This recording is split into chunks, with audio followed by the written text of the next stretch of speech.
Buenos días, el día de hoy nos encontramos para hablar acerca de los factores coyunturales de la corrupción y la implementación del acuerdo de paz. Para esto, dividiremos nuestro conversatorio en dos partes. La primera parte hablaremos de corrupción y la segunda acerca de la violencia. Siendo así, estamos Sofía Forero, Gina Muñoz, Natalia García e Isabela Dicelis. Entonces, la corrupción desde el 2010 se ha consolidado en Colombia como uno de los temas más relevantes. Siendo así, con la culminación del periodo de gobierno de Iván Duque, Transparencia por Colombia entregó el balance de la acción pública anticorrupción.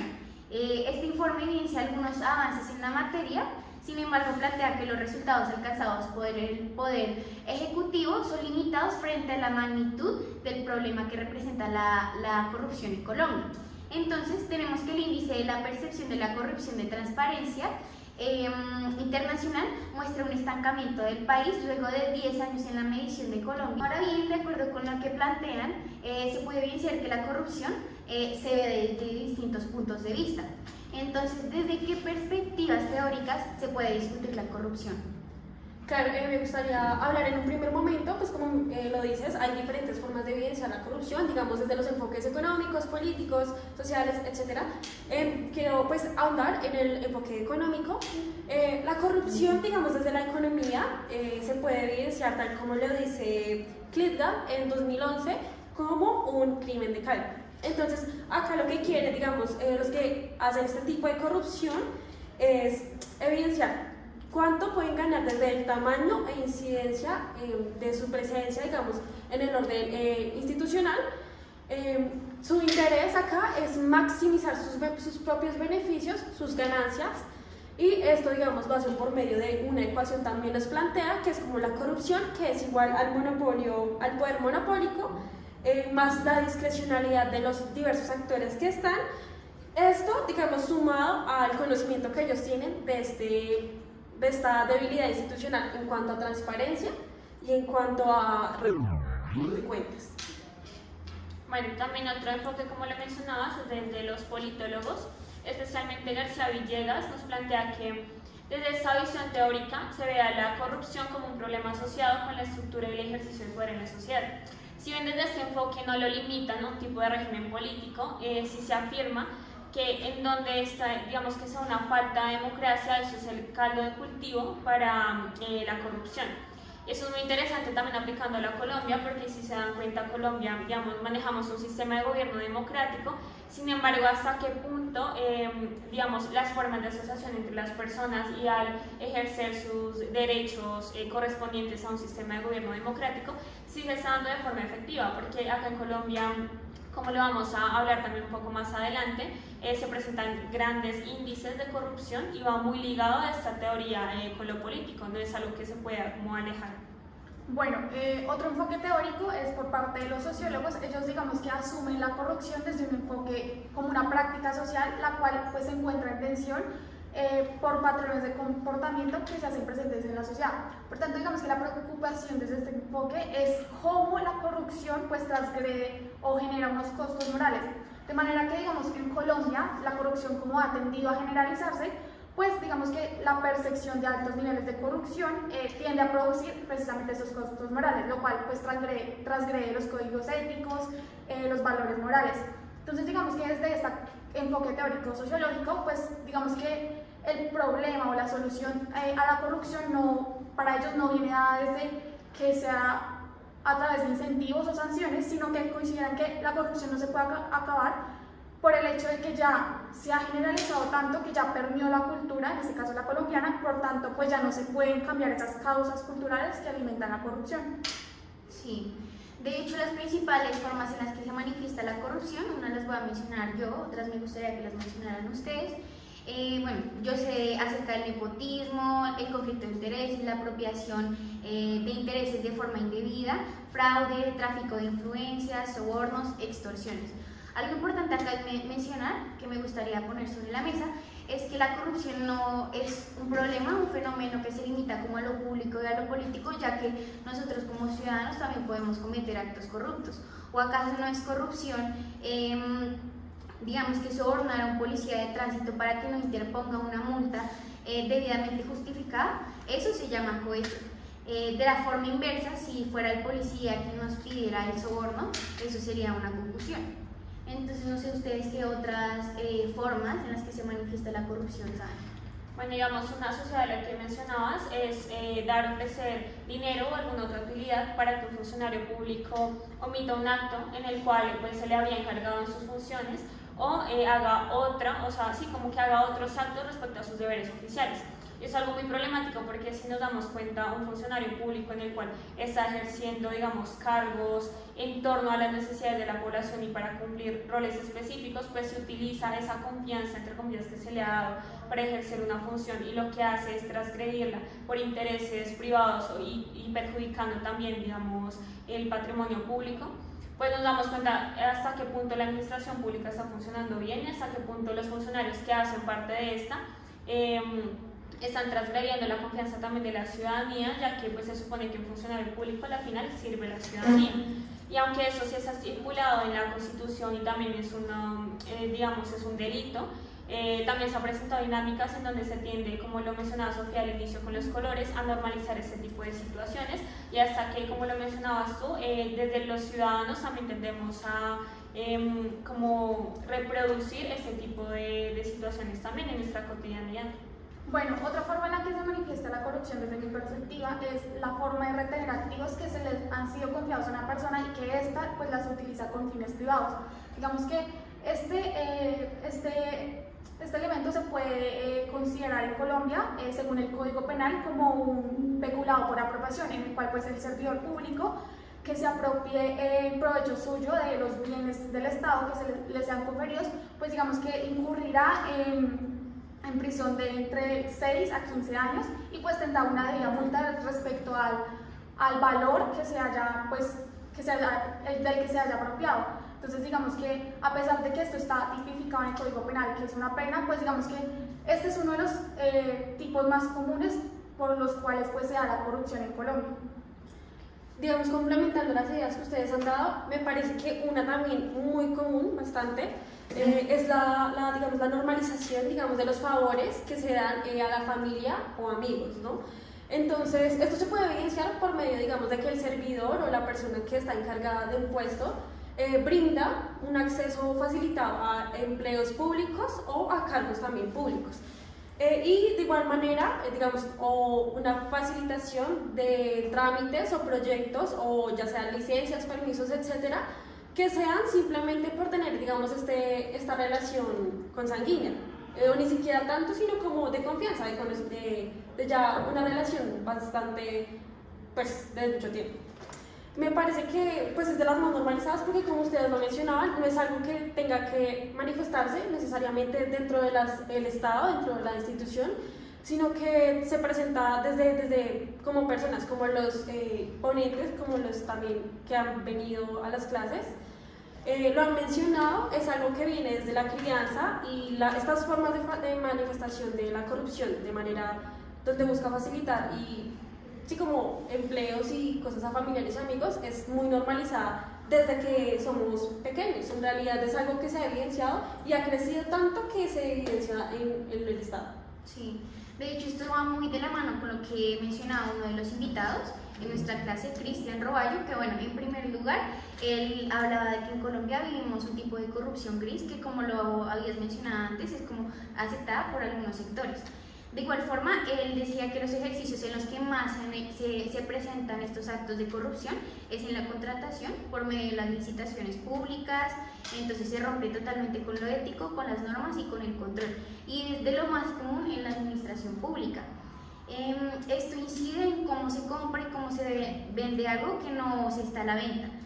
Son transacciones y canalizaciones de los recursos por medio de esa captura del Estado, buscando beneficios de unos particulares, beneficios de bienes y servicios. Entonces él finalizó diciendo que lo que necesitamos en nuestro país es fortalecer esos sistemas del empleo público, de la meritocracia, y por el contrario, pues debilitar y eliminar esos sistemas de financiación privada. En este sentido, ya podríamos ampliar un poco la discusión acerca de la corrupción, mirando otros campos de acción y analizar pues ya más a fondo este problema de nuestra sociedad. Entonces podemos decir que hay unas condiciones sociopolíticas y culturales en donde existen tres factores estructurales del contexto sociopolítico colombiano que son determinantes a la hora de entender el fenómeno de la corrupción en Colombia. Estos factores son la debilidad institucional del Estado, el clientelismo, ya sea mafioso o de mercado, y el narcotráfico. Entonces, pues bueno, ¿les gustaría explicar? Sí, bueno, a mí me gustaría hablar de la debilidad institucional del Estado. Digamos que en general en Colombia la intervención estatal pues ha sido muy débil. Pues a pesar de que digamos el alcance de esos procesos, pues si hay unos procesos que se llevan a cabo, pues se encuentran limitados. ¿Esto por qué? Porque el Estado no llega a todas las regiones del país, a todos los territorios. Por tanto, pues no hay como un debido control o seguimiento a estas prácticas. Digamos que hoy, ya relacionándolo un poco con la debilidad institucional, me gustaría traer a colación, digamos, desde el ejemplo de las contralorías territoriales, las cuales, pues, como sabemos, se encargan de vigilar la gestión fiscal del país. Digamos que, según el índice de transparencia de las entidades públicas hecho por Transparencia por Colombia en su último informe del 2015-2016, pues nos menciona cuáles son las contralorías que tienen un mayor nivel de riesgo para que se den estos procesos de corrupción. Entre ellas encontramos la Contraloría del Amazonas, de Guainía y del Bichada. Digamos que ahí se explicaría un poco de por qué, al ser territorios tan apartados, pues es más proclive a que haya mayor riesgo a niveles de corrupción. Asimismo, ya centralmente en su debilidad institucional, pues tiene que ver con que no generan procesos de rendición de cuentas, no hay acceso a la información oportuna y clara, y también digamos que hay un desconocimiento tanto o evasión de lo que establece la normativa acerca de que estas entidades pues generen estrategias de lucha anticorrupción. Eso sería como por esta parte. Listo, digamos, pues como el atrevimiento de selección, digamos, acá hablar brevemente del clientelismo, que en realidad, pues si nos ponemos a analizar, en realidad es que presenta y deja evidenciar esta debilidad institucional del Estado y que claramente ha sido una práctica legendaria en un país como lo ha sido Colombia. Pues el clientelismo también es entendido como ese intercambio de favores o pues muchas veces privilegios a cambio de lo que es el apoyo político o en este caso digamos en las elecciones, apoyo electoral. Pues en realidad es para mencionar que el Estado colombiano en las prácticas clientelistas ha tenido un avance, desde siempre ha existido digamos de manera tradicional y moderna, pero se ha cambiado, digamos, desde las percepciones nacionales, que era como un clientelismo más desorganizado, por así decirlo, hasta las prácticas departamentales, que es como ya más enfocadas y que los propios políticos se han dado cuenta de que desde los departamentos pueden crecer e incrementar su poder. De igual manera, pues por eso lo evidencian de esta manera. Y de igual manera, pues se evidencia, digamos, en la modernidad, la aparición de formas y reformas que les ha facilitado ejercer la corrupción y el clientelismo. Sí, digamos, el último que mencionabas era el narcotráfico, y esto ha sido un problema estructural que ha permeado la cultura colombiana desde muchas dimensiones. Por ejemplo, todos esos mecanismos que, como se menciona en uno de los textos, los empresarios de la droga han tenido que desarrollar para poder como evidenciar sus actividades de una forma en la que, aprovechándose de la evidencia institucional que mencionabas y también pues, de las prácticas clientelistas, digamos que no los perjudiquen en estas actividades. Por ejemplo, Pino Arlacchi en 1983, entre esos mecanismos que se han dado, destaca los grandes recursos en capital, el secreto en el sentido de que siempre digamos que se mantiene una cultura en la que no pueden perjudicar a otra persona, digamos si en el caso en el que los llegan a atrapar, por ejemplo, y también la violencia, es decir, todos esos actos de coerción que se han dado, especialmente en los territorios en que más tienen poder, en el narcotráfico, para que puedan seguir desarrollando sus actividades. Eso también lo une a la violencia institucional, en cuanto a que en Colombia se ha evidenciado que no existen los mecanismos eficaces y que por lo tanto da paso a la impunidad en este fenómeno. Y también digamos que hay unos débiles controles sociales que dan paso a que en unas sociedades sean más proclives a generar esos tipos de bienes ilegales, que en este caso digamos que el narcotráfico no es un fenómeno aislado de otros tipos de problemas en Colombia, sino que se relaciona mucho, por ejemplo, con el conflicto armado y con todos esos fenómenos que que si bien hacen parte del clientelismo o en este caso como uno de los tipos de corrupción, digamos que tejen una relación entre también el sistema político o también los grandes recursos económicos que se presentan en el país. Sí, de hecho esto nos lleva a hablar de cómo funciona la contratación estatal en Colombia, que por lo que vemos ha estado influenciada por las manifestaciones de la corrupción, que ha sido cooptada por diferentes grupos de poder económico y político. Entonces esto me recuerda a lo que decía uno de los invitados, el señor John Jairo Giraldo, en materia de la contratación estatal, sobre los mecanismos más utilizados para burlar la normatividad que se conoce como los pliegos sastre. Entonces, como su nombre lo indica, estos pliegos de condiciones son hechos a la medida de quién va a participar en la modalidad de la selección de contratistas, para que solo un contratista pues cumpla con los requisitos habilitantes solicitados. Entonces, pues no sé qué más formas, de qué otra forma se podría evidenciar, digamos, la corrupción en el empleo público y en los procesos electorales.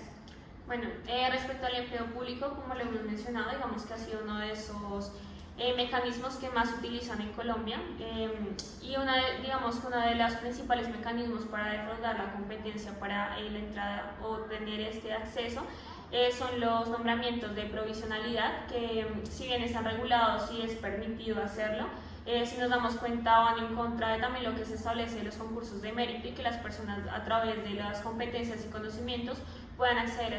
a estos empleos públicos. Desde dos perspectivas. Primero, pues la persona que entra a este tipo de cargos no va a tener las mismas condiciones que una persona que entre por mérito, pero también si nos damos cuenta se ha utilizado para que digamos, el funcionario que esté a cargo de este tipo de empleo, como lo hace según las condiciones y según lo que él considere que como la persona apta para ejercer estos cargos, pues puede retirarlo o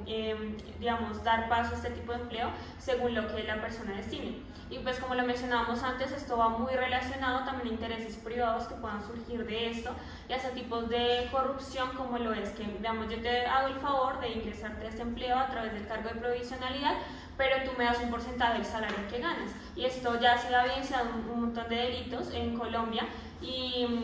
retomando un poco lo que habíamos hablado antes, es como contradictorio respecto a que esas personas igual ejercen cargos públicos y hasta qué punto están cumpliendo con su función por también los tipos de delitos que se pueden presentar en el ejercicio de las funciones que van a desempeñar. Bueno, en relación en materia de los procesos electorales, pues digamos que también este es un mecanismo importante que se ha utilizado y es como, bueno, se burla la normatividad en el proceso de financiación de campañas. Digamos que en su mayoría de los casos la financiación proviene de fuentes privadas. Digamos que aquí lo importante que se menciona es que esta financiación puede ser tanto del patrimonio individual como familiar, también puede ser financiado por grupos ilegales, también por lavado de activos, o por el poder que tiene este candidato para acceder a cierta información. Entonces se puede dar como un intercambio. Digamos que aquí hago una anotación y es que digamos que es muy proclive a que se generen procesos de corrupción en la elección de los alcaldes. ¿Por qué? Porque digamos que según lo establece la ley 617 de 2000 en su artículo 37, pues digamos que una de las inhabilidades para ser alcalde es que éste no haya ejercido durante 12 meses anteriores a su elección como candidato pues cualquier cargo público. Entonces digamos que aquí en ese lapso de tiempo pues se abre la posibilidad de que hayan procesos de corrupción, porque digamos él tendrá tanto para su subsistencia como para financiar su campaña pues buscar de conexiones, de relaciones. Por tanto digamos que aquí sí hago un llamado de atención porque digamos que hay un problema en el diseño del marco normativo que precisamente da paso a que se generen estos procesos. Bueno, digamos que uno de los temas que más creo que hemos mencionado ha sido el clientelismo, que a grandes rasgos es como esa tendencia a favorecer a ciertas personas, organizaciones o partidos políticos, pues con el fin de recibir cierto apoyo, ¿no? Entonces, bueno, digamos que, bueno, como lo estamos mencionando, el clientelismo es una de las formas más conocidas de corrupción en nuestro país. Y el clientelismo político en Colombia desde hace 4 décadas ha sido objeto de estudio para los antropólogos, sociólogos, historiadores y politólogos.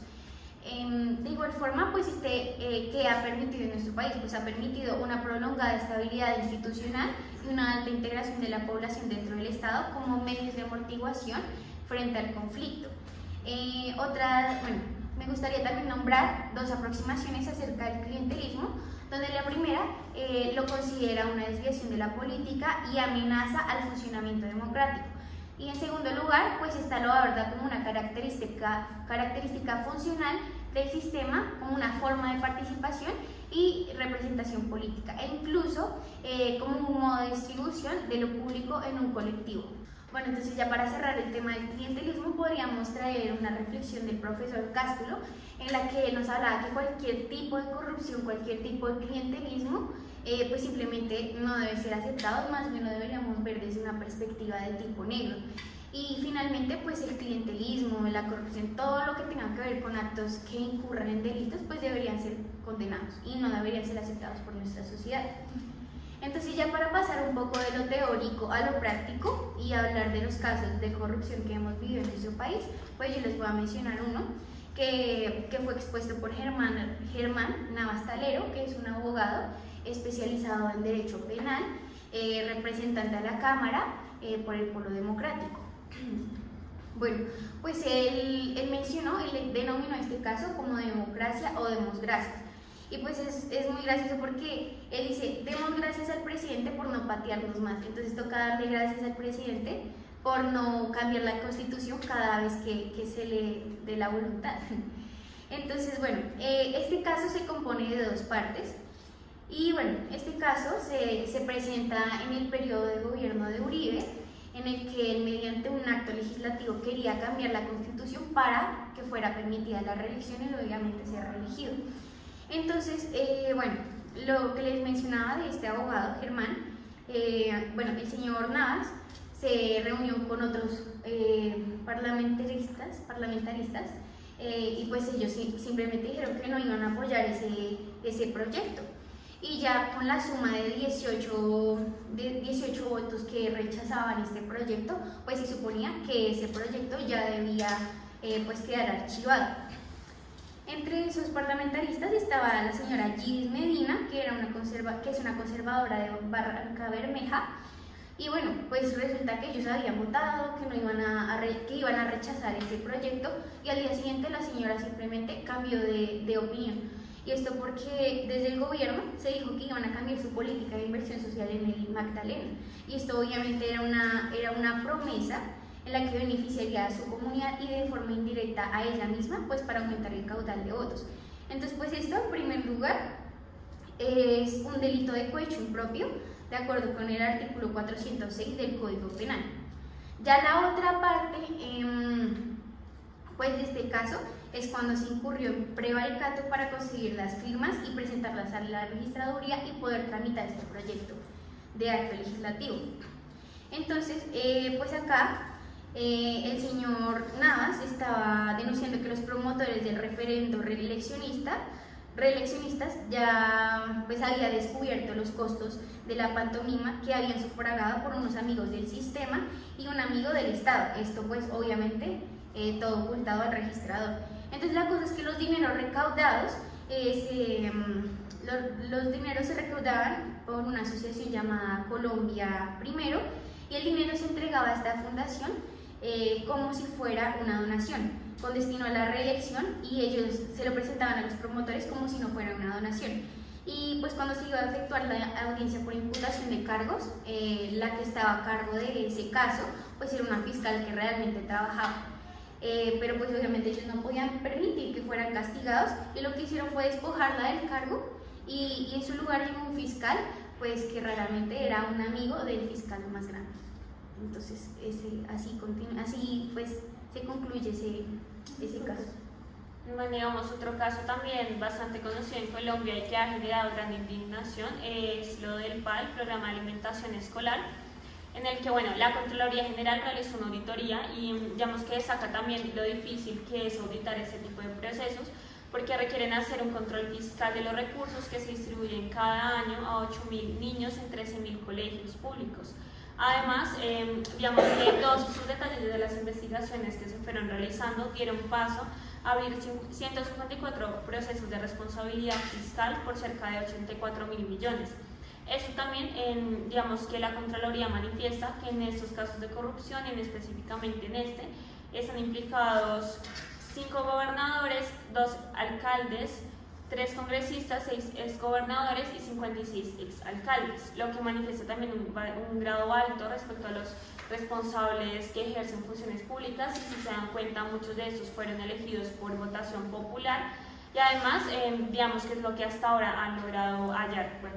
como contexto general, pues el programa comenzó en 1936 con la creación de los restaurantes escolares. En un primer momento se le dio la responsabilidad al ICBF, y en 2011 con la ley 1450 el Congreso decidió trasladar la responsabilidad al Ministerio de Educación con el argumento de que, digamos, el alcance de esto debería ser de forma universal y se crea pues los programas de alimentación escolar. Sin embargo, pues si nos damos cuenta también el dinero que sale para cumplir con estos programas es pues, de los impuestos de la ciudadanía, y es ver cómo unas pocas personas están tomando estos dineros para pues literalmente quitar los recursos que fueron asignados. Como que el plan se dio para disminuir la deserción escolar de los niños y niñas en Colombia, y es muy irónico porque, por ejemplo, en territorios como en Córdoba, el 37% de los niños padece anemia y el 16,5% mueren por desnutrición. Entonces, pues en primer lugar vemos como diferentes patrones de corrupción. Primero, la población a la que va focalizada normalmente son personas de bajos recursos, en este caso niños y niñas, que tampoco tienen como una posición en la cual puedan ejercer cierto tipo de presión, sino que literalmente, o sea, reciben la comida que se les dan y tampoco tienen unos mecanismos eficaces para hacer control de este tipo de situaciones, sino que, como se dan en estos casos, normalmente la persona que denuncia es uno de los trabajadores y todo lo tiene que ser a escondidas. ¿Por qué? Pues porque también han recibido amenazas por hacer público ese tipo de denuncias. Otro tipo es que las personas que manejan esto y de la cual se quedan con los recursos conocen muy bien la normativa colombiana. Por ejemplo, saben de la debilidad por parte de la Contraloría para estudiar este tipo de casos, y también que como este programa se quiere de alcance universal, pues quiere llegar a todos los territorios del país. Y para la Contraloría cada año también es muy difícil hacer un seguimiento juicioso de lo que pasa en cada territorio, y se aprovechan de esto, así como tergiversar, digamos, la designación de los recursos para apropiarse de estos, incluir comida que claramente no está como asociada con los requerimientos mínimos de nutrición. Asimismo, pues que al final los que terminan como penalizados son personas como de bajo alcance en los patrones de corrupción, pero los que como que llevan todo este arsenal al final pues no terminan siendo inculpados. Sí, claro. Pues me gustaría tocar otro problema que también pues, se ha mencionado mucho, y es el tema mencionado pues, en el libro de la Contraloría de Grandes Hallazgos. Se titula Se robaron hasta los servicios de la luz. Esto todo sucede pues, en la costa caribe, en el municipio de Ponedera, pues en general en los lugares donde Electricaribe funciona, ¿no? Pues todo el mundo conoce Electricaribe. Electricaribe ha pasado pues, por muchos problemas económicos y a su mala calidad del servicio y mala calidad digamos, de la atención, pues esto la llevó a la quiebra pues, de una manera pues, muy grande, por así decirlo. Lo que sucede es que la Contraloría evidenció que 216.000 millones de pesos se embolataron. Este dinero iba destinado era un subsidio que se le daba a la gente de la comunidad para el servicio de la luz, que en realidad pues era bastante alto. La gente se quejaba de que recibían un subsidio aparte, digamos de 100.000 pesos que le otorgaba el gobierno, más, y digamos la mayoría de este dinero se le iba pagando los servicios de la luz. Entonces tampoco era coherente lo que pagaban si supuestamente el subsidio que daba el gobierno a Electricaribe se estaba pues aplicando. Entonces, pues después de una constante investigación por parte de la Contraloría, se encontró que en el año 2015 141.135 millones de pesos girados a Electricaribe desde el 2011 para este tipo de subsidios. Pues de este monto, el 46% no se había ejecutado pues, correctamente dentro de los recibos para este subsidio. De igual manera, entonces no se evidencia que no reconocían el subsidio. Del 100% que se le daba a la gente, pues que se tenía planeado, el Estado había planeado para la gente, el subsidio era en realidad era un costo bastante bajo. El subsidio es de 1.978 pesos. O sea, pues si lo vemos de esta manera es bastante bajo, pero bueno, ahí la Contraloría hace como un análisis que dice en realidad es bajo, pero si uno hace la suma de toda la gente a la que se le otorgaba este subsidio, pues en realidad es una gran cantidad de dinero. Sin embargo, Electricaribe, de este 100% que el Estado le entregaba por persona, digamos, decía como, claro, si se ejecutó este recurso, este subsidio, claro que sí se ejecutó y se dio la disminución en el precio de los recibos, pero esto en realidad era del 1%. De esos 1.978 pesos, daban el 1% al subsidio y ellos recogían el otro 99% restante, pues para cubrir su desbalance económico interno. Y pues esto demostrado por el Big Data, y aparte de eso nos deja evidenciar cómo la gente que hace este tipo de acciones corruptas, en realidad ni siquiera, como lo han mencionado bastantes textos que hemos leído, ni siquiera es que no tengan moral, ni siquiera es que sea algo inmoral, es que ellos no tienen moral, en realidad es algo amoral. O sea, para ellos eso no existe y es muy triste de ver, porque en realidad municipios como la costa Caribe en realidad tienen un índice de pobreza bastante alto. Entonces a esa gente solo le importa lo económico, en realidad. Y sus intereses personales. Totalmente. Sí. Bueno, otro caso muy relacionado con Álvaro Uribe Vélez es el que se denomina Daniel Coronel, que se llama Sobrado de Lote, y que particularmente aquí era que los hijos de Uribe querían que pues sus tierras que estaban en Mosquera figuraran como zona franca. Entonces digamos que aquí que se empieza a ver que entre el año 2007 y 2008, pues digamos que el alcalde en ese momento, Álvaro Rosso, pues lo que quería era que, empezó a hacer un tráfico de influencias con este presidente. Digamos que su alcaldía lo que hizo fue, primero, cambiar el índice máximo de ocupación de las futuras construcciones. Digamos que ya se podría construir el 75% en estas tierras. Entonces digamos que esto incrementaría pues el valor de venta de los terrenos. La segunda acción favorable que permitió la alcaldía es que, digamos, este alcalde emitió un tipo de decreto donde se adoptaba el plan parcial. Digamos que lo que permitía era convertir estos terrenos en una zona industrial. Sin embargo, pues allá se entró en contradicción con el plan de ordenamiento territorial, el cual decía que estos territorios no se podían tomar para que fueran zonas industriales, sino que fueran zonas de expansión industrial. Bueno, en relación a esto es que, digamos, otro beneficio que se le otorgó a los hijos de Uribe es que por medio de la Secretaría de Planeación, pues digamos que se inició un proceso de subdivisión de los lotes, lo cual pues fue pedido, según el investigador Daniel Coronel, pues a cargo de los hermanos Uribe. Bueno, ya en diciembre de 2007 ya se empiezan a ver como este pago de favores que hacia la alcaldía, ¿no?, por parte de pues, los Uribe. Digamos que aquí, mediante el patrimonio autónomo de FC Lotes de Mosquera, pues lo que hace es venderle inversiones a ALC, uno de los lotes que surgió como de esa división de los lotes, y el cual pues fue vendido por 702 millones. Digamos que acá lo importante es que esta inversión es a ALC, sus propietarios son los hijos del alcalde, entonces ahí se ve como esos vínculos. Digamos que también lo controversial aquí es que el metro cuadrado de estos lotes les costó 19.000 pesos, y digamos tiempo después a otros compradores pues les valdría alrededor de 53.000 pesos. Bueno, digamos ya acá en Bogotá se empieza a ver un movimiento en tanto que Juan Rivera Cabal, hijo del presidente de la Junta de la Zona Franca de Bogotá, pues manda una solicitud para que se estudiara la viabilidad de que estos terrenos pues figuraran como una zona franca en Mosquera. Sin embargo, pues por el marco jurídico y normativo, pues esta solicitud fue rechazada porque digamos que esta no puede ser pedida por una tercera sociedad, sino que tiene que ser por el peticionario y debe ser una persona jurídica. Entonces digamos que en relación a esto, los hermanos Uribe, también por medio de otra empresa a su nombre, Residuos Ecoeficiencia, pues lo que hacen es hacer un cambio en los contratos de FC Lotes de Mosquera. Lo que hace es ceder o entregar por medio de comodato a una nueva sociedad llamada pues Zona Franca de Occidente.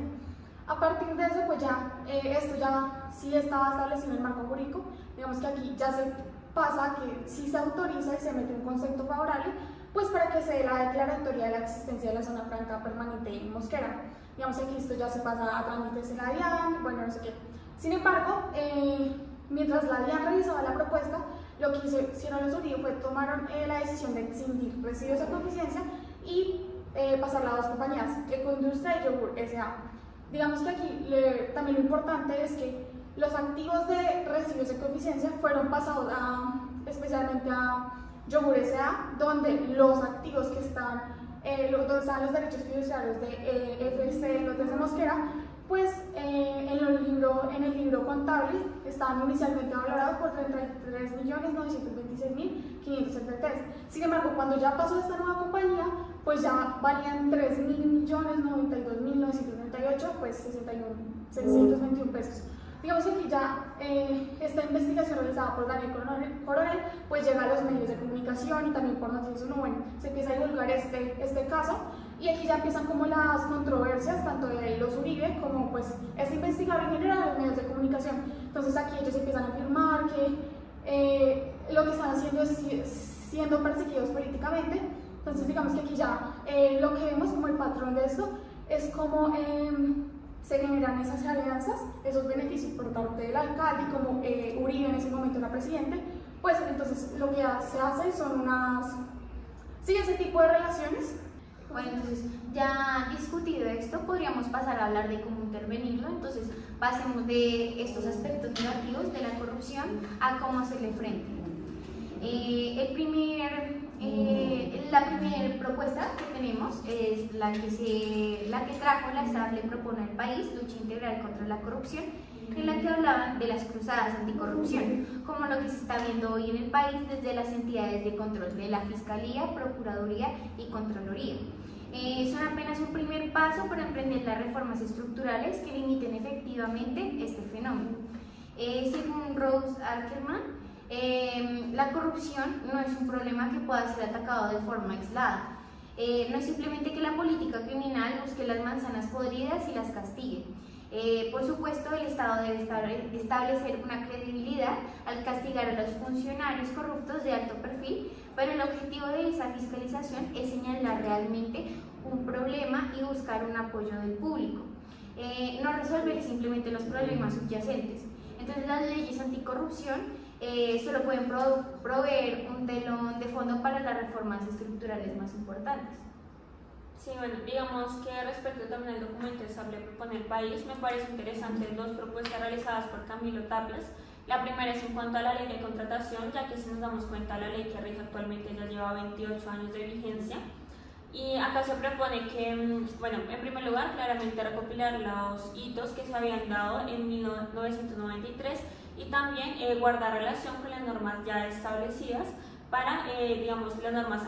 antitrámites, también los mecanismos de control para la ejecución contractual, ya que en ese momento hay 40 normas afines al Estatuto General de la Contratación. Entonces, digamos que el principio de esta propuesta es modernizar la ley de contratación. Esto es muy importante porque si pues, nos hemos dado cuenta con lo que hemos hablado, los casos y demás,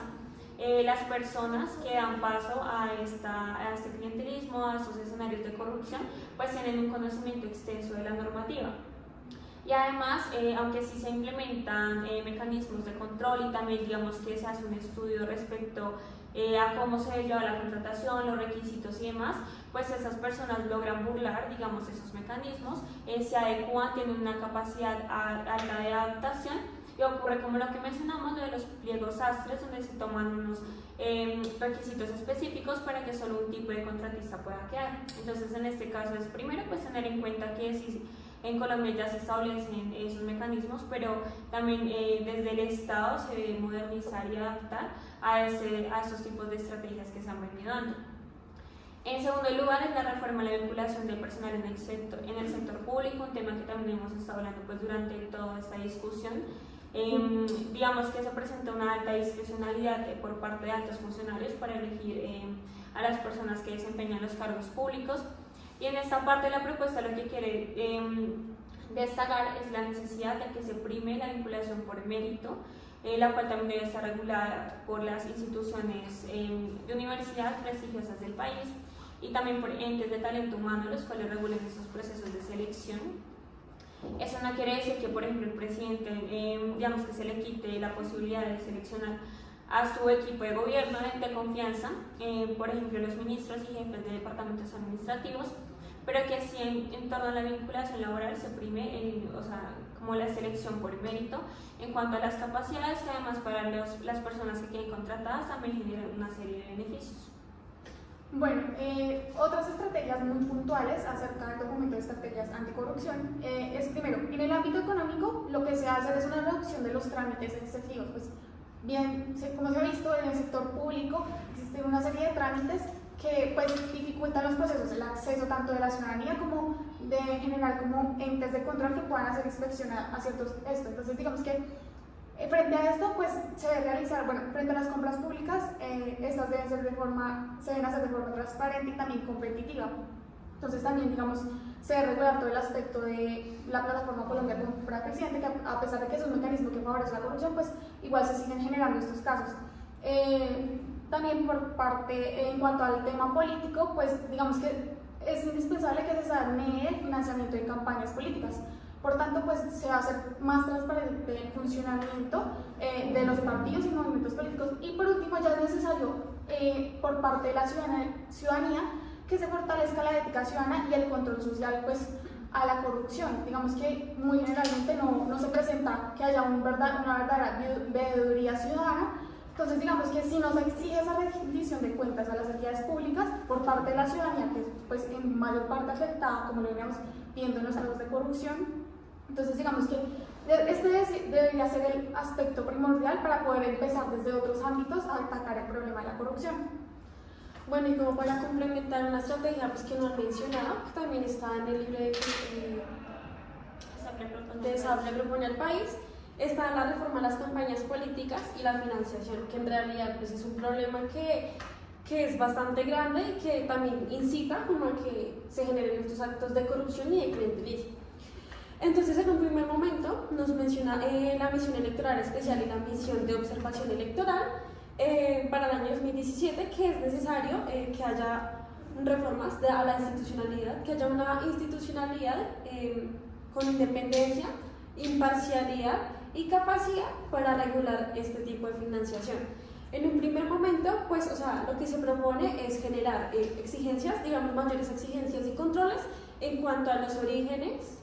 al destino y a los topes de este tipo de financiación que viene de privados. De igual manera, propone, pues, en este caso, para solucionar todo esto, una declaración firmada entre el que financia y el receptor de la financiación, el que va a hacer la campaña, por así decirlo, donde se exprese la procedencia legal del dinero, pues para que sea un poco más transparente en este caso. De igual manera, ambas partes tienen que, pues la idea es que se comprometan a ser financiadas con un monto, digamos que las campañas son financiadas con un monto mayor al 2%, bajo ninguna circunstancia podrán contar con el apoyo de la entidad del Estado donde salga el candidato. De igual manera, pues,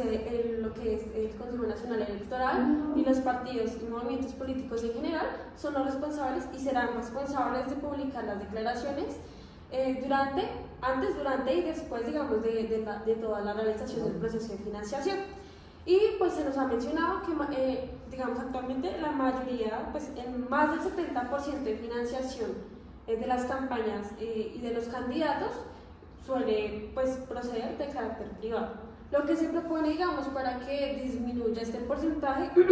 es que uno se regule los montos máximos, que el Estado en realidad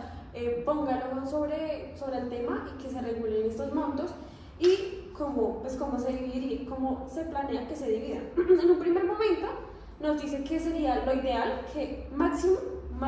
el 40% de estos fondos con regulación, digamos de financiación,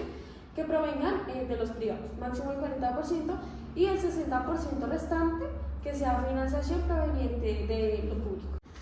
Bueno, entonces ya para cerrar el tema de la corrupción, pues esta representa uno de los mayores problemas en nuestro país y en general es ese abuso de poder para satisfacer los intereses particulares a costa de un tercero, en donde se transgrede un sistema de normas legales. Y pues una de las formas en las que se manifiesta la corrupción es el clientelismo, que es pues esa tendencia a favorecer a ciertas personas o partidos u organizaciones con el fin de obtener un apoyo. Entonces ahora bien, pues vamos a pasar a la segunda parte de nuestro conversatorio en el que vamos a hablar de la violencia. Claro, bueno, en un primer momento, pues tomando el informe de Basta Ya, bueno, nos vamos a centrar pues en el conflicto y en la violencia, en el conflicto armado en Colombia, que en realidad es un conflicto heterogéneo, digamos, en cuanto a lo que es tiempo y territorio. Ha pues permeado estos dos contextos, por así decirlo, y de igual manera ha sido heterogéneo en cuanto a actores, víctimas y el repertorio, digamos, en torno a la violencia y lo militar. Esto nos da paso a preguntarnos, digamos, uno, el contexto, como ya les mencionaba, en que surgió, digamos, todo el conflicto armado, las víctimas y la violencia, de igual manera el motivo de los cambios y razones que ha tenido, digamos, a lo largo del tiempo, y la razón de la prolongada permanencia del conflicto armado en Colombia. Pues en un primer momento, también se nos mencionan 4 periodos en los que se ha evidenciado el conflicto armado en Colombia.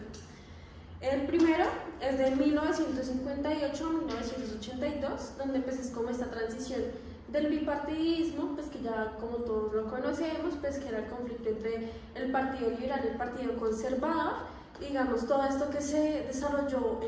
en torno al Frente Nacional, como pues ha sido como ese contraste, uno, de movilizaciones ciudadanas y la marginalidad que ha presentado y que ha traído este conflicto armado.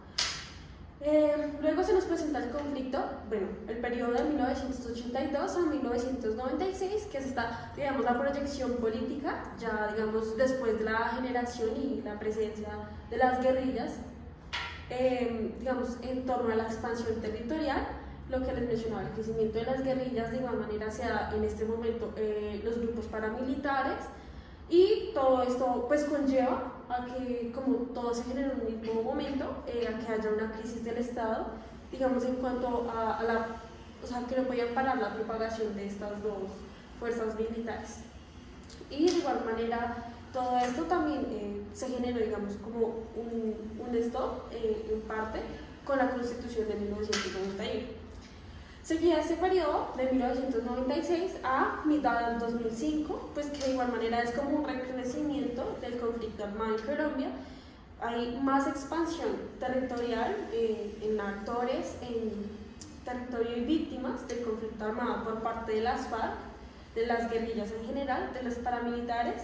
y pues estaban pensando como miradas por parte del gobierno de generar una solución al conflicto armado, pero pues la tenían pensada, digamos, también desde una intervención militar. Y ya por último, pues el periodo que nos menciona el informe de Basta Ya es desde el año 2005 al año 2012, que ya es como el reacomodo y como una mirada pues, moderna, por así decirlo, del conflicto armado en Colombia, donde se presenta una ofensiva militar por parte del Estado, donde pues se presenta como su auge de eficiencia en este caso, porque también había al mismo tiempo un debilitamiento de las guerrillas, entonces esto generó que las estrategias estatales pues generaran eficiencia, y de igual manera es un proceso, un momento donde se evidencia un fracaso en las negociaciones que se tenían planeadas con los grupos paramilitares. Sí, digamos, según lo que mencionas, pues la historia del conflicto armado en Colombia lleva mucho tiempo y también ha traído, digamos, diversas propuestas de soluciones que si bien han sido fragmentadas y también han tenido una gran oposición por ciertos sectores del país, como lo son las élites nacionales, territoriales, los cuales ejercen, digamos, han tomado el control de los territorios, especialmente en los que el Estado no ha hecho presencia efectiva. También encontramos que a estas élites sociales, económicas y políticas pues no les conviene que se pase una apertura democrática y por lo tanto hacen diversas presiones, ya sea a través de la coerción, violencia o también hasta, como lo veíamos en la reconfiguración cooptada del Estado, a través de vías legales para que digamos, esas soluciones que se han presentado no se puedan materializar. Asimismo, por lo tanto, han sido soluciones que se han aplazado históricamente y las cuales, como lo vemos en las negociaciones de los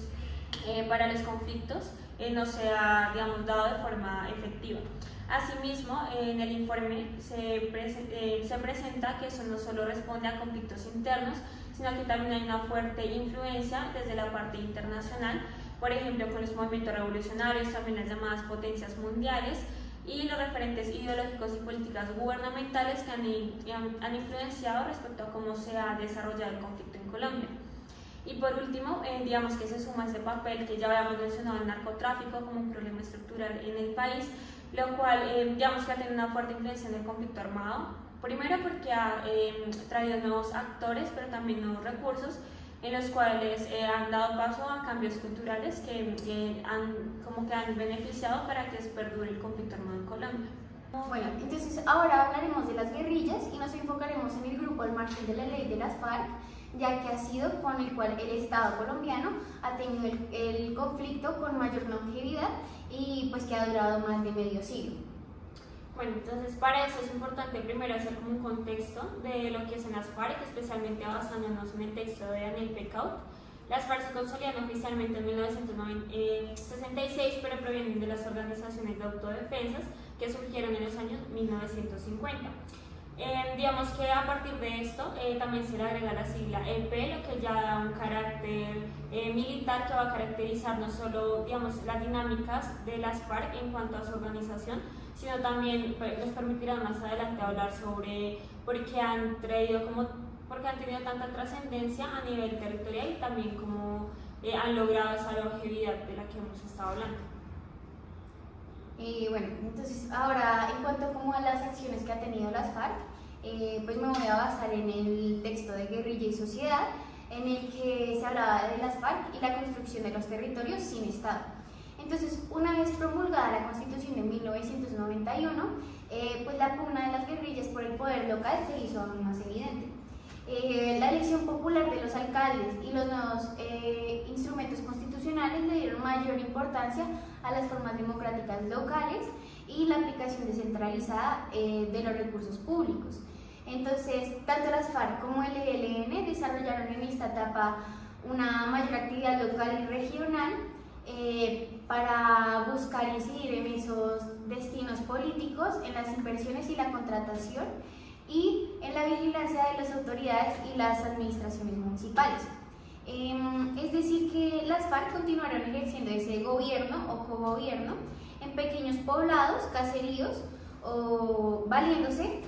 para ello de distintos instrumentos. En algunos casos emplearon la fuerza contra los enemigos políticos y los traidores, y en otras ocasiones ellos ofrecieron seguridad y mediación a través de formas de justicia aplicadas a la población rural.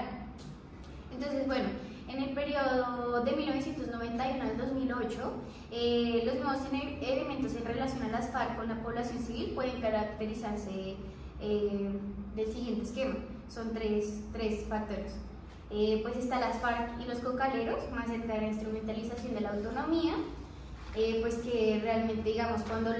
los campesinos iban a manifestarse estaban bajo el poder de las FARC. El intento de generar un poder dual desde la zona de despeje, que esta fue la zona en la que pues hicieron las conversaciones para alcanzar un acuerdo en el gobierno de Andrés Pastrana.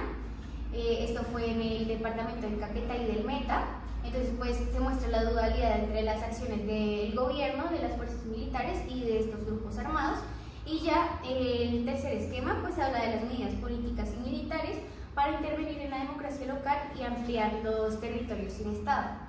Digamos que complementando lo que dices, también es importante traer a colación la pregunta que hace Daniel Pecaut para su texto, y es que de qué forma las estrategias organizativas de las FARC han contribuido a esa longevidad en el tiempo. Porque si bien digamos que las FARC por los años en los que desde su creación hasta actualmente, digamos que se han presentado una serie de contextos en la sociedad, los cuales pues diríamos que también traen mayor debilidad o fortaleza en las actuaciones de las FARC. Sin embargo, acá se plantea que a pesar de esas situaciones han logrado tener una cohesión respecto a sus formas organizativas, y que además, dependiendo de la situación, también han recurrido a algunos instrumentos, como les mencionaba Isabela, que normalmente pueden ser la intimidación, la confianza política y demás, que algunos digamos que tienen más prelación dependiendo de las circunstancias. Sin embargo, digamos que hay dos factores principales los cuales se destacan para esta cohesión. El primero es la sociabilidad compartida y el segundo es la primacía de la acción militar sobre la acción política. La primera pues hace referencia más que todo a un nivel de historia en cuanto a esa colonización de los territorios y su poder regional, más que todo como lo mencionaba Sandra Sandoval en el curso, y es que pues si bien en los territorios que mayor fuerza ha tenido las FARC son territorios en donde ellos veían que o el Estado no tenía una presencia efectiva o cuando la tenía era por medio de coacción y fuerza militar. Entonces ellos no veían a las FARC, era como esa única salida, digamos, para luchar contra eso y también pues para dar un sostenimiento a su hogar, ya que tampoco contaban con condiciones favorables a nivel económico, ni un acceso a educación y demás. Y la segunda, digamos que va muy de la mano con lo que dijimos al inicio del surgimiento, digamos que se reconoce un esquema militar y también en su actuación que prima sobre la acción política, no desconociéndola, porque si bien también ha sido una lucha política por esas ideologías que han tenido. Bueno, para complementar lo que ha dicho mi compañera Natalia acerca de cuáles han sido las condiciones para que haya persistido el conflicto en Colombia, según el informe de la Comisión de la Verdad en el año 2015, en el capítulo de Eduardo Pizarro, nos dice que, bueno, la primera es en relación al narcotráfico. Digamos que el tráfico de drogas han incidido en la potencialización pues tanto de los movimientos guerrilleros como en general los grupos de criminalidad organizada. Entonces digamos que como esto incide es porque digamos que por medio de la extorsión los grupos guerrilleros pues extorsionan a los traficantes de drogas y esto ha permitido que persista en términos económicos. Por otra parte pues está la precariedad institucional. ¿Qué pasa? Digamos que, como hemos afirmado a lo largo del conversatorio, pues hay una debilidad del Estado y digamos que principalmente Jorge Giraldo menciona que es en tanto el tamaño y la calidad de la fuerza pública. ¿Por qué? Porque digamos, según este autor, hay un bajo nivel de gasto militar en Colombia. Entonces digamos que esto sirve para explicar tanto el incremento de este conflicto como el crecimiento de esos grupos militares, y también porque esto en gran medida ha inferido en que haya una privatización de la seguridad y pues ya que hayan mayores aliados y élites. Entonces esto, al no haber mayor fuerza y tamaño de la fuerza pública, pues no actúan para evitar estos procesos. En un tercer lugar ya es el sistema político clientelista, en donde digamos con la Constitución de 1991 pues se tendría a que los partidos políticos se fragmentaran y tuvieran mayor autonomía a las élites locales. ¿Qué pasó? Que digamos ya hubo una debilidad en la representación política y de canalización de los intereses sociales por vías institucionalizadas. Por tanto, digamos que los grupos paramilitares, actores armados, se aprovecharon de esta debilidad del Estado para canalizar esas expectativas frustradas. Entonces, digamos que pudieron como llegar a la población por estos medios. Bueno, en últimos se encuentra pues ya el reclutamiento forzado, o el reclutamiento forzado, sí. Entonces, digamos que aquí es debido también a esa marginalización de los territorios, pues los jóvenes no ven otra alternativa pues para poder solucionar sus vidas, porque igual viven en un entorno tanto de violencia, no solo por el conflicto, sino violencia en el hogar. Entonces digamos que ven como unirse a estos grupos como una alternativa que pueda ayudarles a salir de sus problemas. Digamos que esto lo complemento también con lo que decía la ex integrante de las FARC, Sandra Sandoval, que decía que efectivamente por las condiciones en el hogar tan difíciles, sobre todo en estos grupos, pues y por razones de violencia y hambre, pues digamos que los jóvenes o niños se ven obligados o bueno, deciden vincularse. Bueno, para complementar, digamos, con la idea que han mencionado mis compañeras acá, y ya finalizar, digamos, acá hablando de las guerrillas, pues en serio, o sea, es que las FARC tenían como esta mirada, digamos, de lo que la gente veía de las FARC, digamos, en los pueblos, en los territorios alejados, eran unas lógicas de protección, pues que en realidad se podían evidenciar como una imposición de una restricción, donde tenían que cumplir con esta restricción a cambio de ciertos beneficios, digamos, para no salir perjudicados. Entonces no es protección y tampoco es coerción lo que brinda las FARC. Va más allá de esto, en realidad es como una dominación a través del miedo a los integrantes, a algunos de los integrantes claramente. Entonces, pues digamos lo que hoy mencionaba, a veces las FARC autorizaba esa permanencia de aquellos integrantes de los que veía una fidelidad, digamos, sí, una pertenencia segura, y aquellos que veían como una amenaza, pues claramente eran pues, borrados como del mapa en general. Y de igual manera, todo este conflicto, durante el conflicto armado, durante pues, todos sus periodos de vida, de existencia en Colombia, generó siempre como un contexto de una confrontación entre organizaciones militares. Esto también creaba mayor violencia, no solo a los integrantes, sino también a los que vivían en los territorios cercanos, y incertidumbre también, generando como que las personas crearan estas lógicas de que tenían que sobrevivir. O sea, ya los territorios les pertenecían a los diversos grupos armados que allí existían, que la gente no tenía más opción que buscar una manera de sobrevivir, digamos, yéndose de su propio territorio, pues lo que son los desplazados también. Digamos, también para complementar el tema del conflicto armado es importante mencionar el paramilitarismo y también cómo se ha configurado en el país. Vemos que hay diversas corrientes que explican o que intentan explicar cómo surge el paramilitarismo desde diversos enfoques. Digamos que plantean que no solo fue una reacción contra el grupo pues, FARC y contra todo lo que estaba ejerciendo en los territorios, sino que va más allá respecto a la alianza con otros grupos como lo son los terratenientes, sectores políticos, narcotraficantes. Y ahí tomamos para explicar esas teorías a través de los textos pues, abordados en clase, como el de Mauricio Romero, el cual se titula Paramilitarismo y Autodefensas, en el sentido de que si bien se ha consolidado también desde una mirada política, en donde estas dinámicas del paramilitarismo primero no se ven como ese actor, como si lo veíamos en las FARC, como con su camuflaje en los territorios y zonas aledañas, sino que también esas son las dinámicas que cómo se configura Colombia en el sector político y también en las ideologías que se han tenido.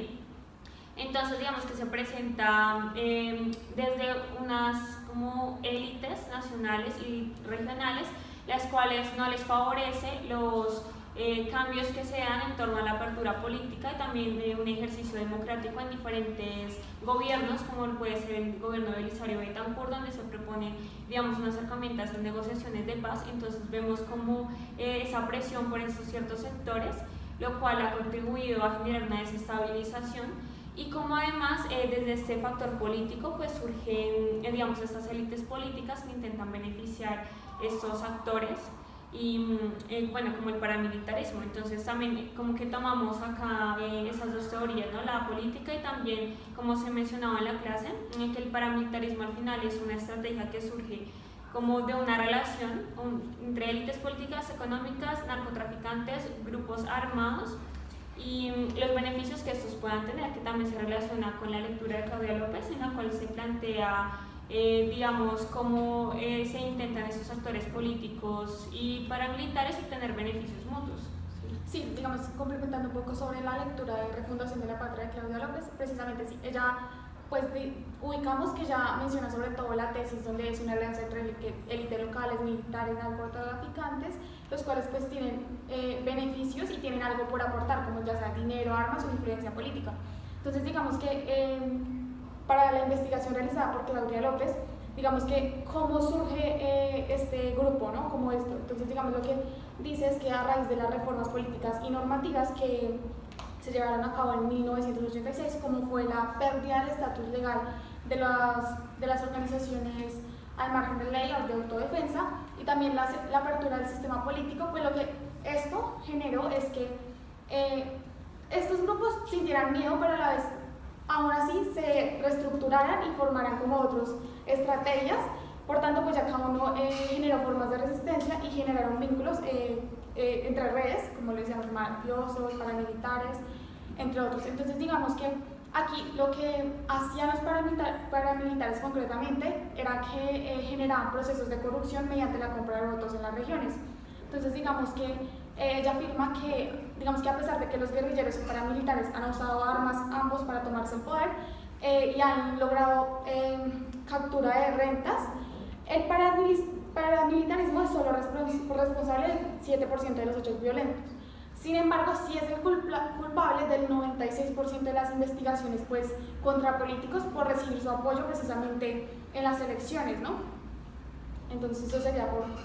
digamos, eso sería lo que se conoce como parapolítica, o sea, esa estrategia que se ha desarrollado en torno a esos favores mutuos, en donde digamos que también se analiza cómo esos discursos de los paramilitares han cambiado en torno a esos beneficios a estos sectores políticos y cómo los políticos también desde su poder en cuanto a leyes, normativas y demás, pues intentan favorecer los intereses de los paramilitares. Entonces ya como que en torno a esta discusión sobre grupos armados, conflicto, pues es muy importante traer a colación en sí lo que representa el acuerdo de paz firmado en La Habana en 2016. Primero también porque digamos que surge en un contexto muy diferente, como se había dado antes,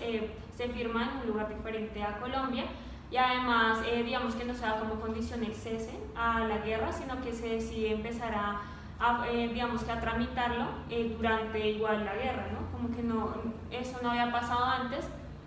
Y también se genera un contexto diferente, aunque si bien vemos unas dinámicas similares como que esos intereses de los grupos que ya nos mencionaba, bueno, aunque si bien encontramos unas dinámicas similares, por ejemplo, persisten los grupos de interés como los que habíamos mencionado anteriormente, que siguen haciendo presión para que digamos que esos acuerdos no se lleven a cabo. Lo que vimos en Colombia fue que a través de medios masivos de comunicación lo que se hacía era tergiversar la información para que la ciudadanía a través del odio y digamos de estos sentimientos encontrados por las disputas del grupo FARC pues votaran en no y ni siquiera digamos teniendo una información acerca del contenido de los puntos. Entonces pues para esto es importante resaltar digamos 3 de los puntos que se mencionan en el acuerdo. El primero, reforma rural e integral; segundo, participación política; y también el punto de víctimas, porque digamos que si analizamos esos puntos contienen muchas de las razones también porque ha durado tanto el conflicto armado en Colombia y también respecto a los intereses del grupo FARC. Por ejemplo, pues todas estas disputas en cuanto a la tenencia de la tierra, la influencia que han tenido los grandes terratenientes y que aún se sigue presentando, lo de la participación política, pues como hoy lo mencionábamos, no solo digamos que es un conflicto armado, sino que también tiene una serie de ideologías y reclamos frente a un Estado el cual en muchas ocasiones no ha estado presente y ha tenido una débil institucionalidad, y también digamos este derecho a que se garantice la oposición frente a diferentes actores, no solo digamos a los grupos armados, sino también a diferentes personas de la sociedad como movimientos sociales, organizaciones y demás. Y en cuanto a las víctimas, pues también ese papel tan importante de que sea una reparación integral, que es lo que surge a través de estas comisiones e instancias transitorias que se dieron pues a raíz del acuerdo. Digamos, es por esto que se habla más de posacuerdo que de posconflicto, porque pues en realidad si nos ponemos a analizar la situación de Colombia actualmente, pues el acuerdo de paz se realizó fue con las FARC. En realidad hay más grupos militares y grupos que inciden y que han prolongado y siguen prolongando el conflicto armado en Colombia. Sí, que era como lo que mencionaba el senador Julián en la clase, y es que digamos, pues primero en Colombia se presentan diferentes tipos de conflicto, como lo mencionaste, digamos, no solo es un grupo, sino que cada grupo tiene diferentes ideologías, como se trató al realizar esa comparación entre las FARC y el paramilitarismo, y en sí otros grupos que encontramos, como puede ser el ELN, las disidencias que se han presentado. Entonces, si bien también, digamos, en Colombia, también por esa diversidad que tiene cultural, no es posible abarcar en un solo punto o en un solo acuerdo, pues todos esos conflictos que se generan, ¿no? Entonces, pues de hecho, realmente no se ha conseguido como una paz total, por eso no se habla totalmente de post-conflicto, porque aún seguimos en el conflicto, como lo decíamos. Y de hecho, esto también recuerda la frase que decía el expresidente Santos, en la que la paz debe ser imperfecta porque, digamos, el gobierno y el grupo de las FARC tuvieron que ceder, simplemente no podían no hacer caso total a lo que quería el gobierno o solo a las demandas que querían las FARC. Entonces también pues, por eso es importante mencionar como algunos indicadores respecto a la implementación que tenía el acuerdo y cómo ha venido evolucionando. Sí, pues de hecho, digamos, en cuanto a la implementación que decías de esos factores de la reforma rural integral y lo referente a la participación política son los factores con menor implementación del acuerdo de paz hasta este año. Eso, digamos, según las estadísticas presentadas por el balance de cifras de la violencia en los territorios presentados por los registros de observaciones de derechos humanos y conflictividades de Indepaz. Por el contrario, digamos que el factor que ha sido más implementado son los mecanismos de implementación, verificación y refrendación. Y bueno, pues ya para cerrar en general este tema del conflicto, de la violencia y cómo nos ha impactado pues a nuestro país, y ver que realmente las víctimas no han sido por parte de los actores directos del Estado colombiano o de los grupos armados, es, bueno, primero, en el índice de homicidios en el marco del conflicto armado incrementó fuertemente del año 2001 al 2002. Un total de 178 mujeres líderes y defensoras de derechos humanos han sido firmadas tras la firma del acuerdo de paz, entonces también esto no es ninguna paz total. 8 de los 1.270 líderes y defensores de derechos humanos que han muerto que han sido asesinados desde la firma del acuerdo de paz, 872 fueron asesinados durante el periodo de gobierno pues, del expresidente Iván Duque. También es importante mencionar, digamos, como esa desigualdad que hay en el país, al saber que nosotras nos encontramos en una ciudad que es la capital, tenemos seguridad, pero digamos por el otro lado se encuentran esos departamentos que han sido brutalmente golpeados por la violencia, en los cuales está el Cauca, Antioquia, Norte de Santander, Nariño, Valle del Cauca, Córdoba, Putumayo, y digamos que entre los municipios que se encuentran más golpeados está Tumaco, Ituango y Puerto Asís. Entonces, bueno. Sí, digamos, no solo desde la violencia, sino también desde la corrupción. Y siento que ya para cerrar, se ha evidenciado, digamos, históricamente que los municipios y los territorios más alejados del centro del país son aquellos que sufren en su mayoría de corrupción y de violencia. Es que digamos no son temas aparte, porque si analizamos, vemos que sí es importante tener en cuenta cómo se ha desarrollado la violencia en nuestro país. Digamos que el conflicto armado ha sido uno de esos escenarios, pero como lo dijimos a través de la discusión, hay otros problemas estructurales como lo es el narcotráfico que han incidido de forma significativa, que si también lo vemos, todo el tema de la corrupción termina siendo otro tipo de reproducción de la violencia. O sea, al final los sectores que terminan siendo más golpeados por esto pues son los sectores marginados y los que no tienen grandes posibilidades económicas, y en esos territorios pues en los cuales el Estado tiene poca presencia efectiva, más allá de, digamos, un grupo de seguridad que llega a como implementar en esa zona, así como esas fuerzas militares, pero más allá de eso pues no se ha presentado. Pues también como lo veíamos en el punto del acuerdo, de ahí nace también esa necesidad de otras formas alternativas a las democráticas que se plantean en la Constitución, como el voto y demás, a través de también representaciones simbólicas y otro tipo de marcos. Formas de participación no convencionales, que igual esto lo hemos visto también, se ha acrecentado, digamos, durante el año 2021-2022 por lo acontecido por el paro nacional, entonces digamos que también sí se ha prolongado como esta lucha, y bueno, eso sería todo. Gracias.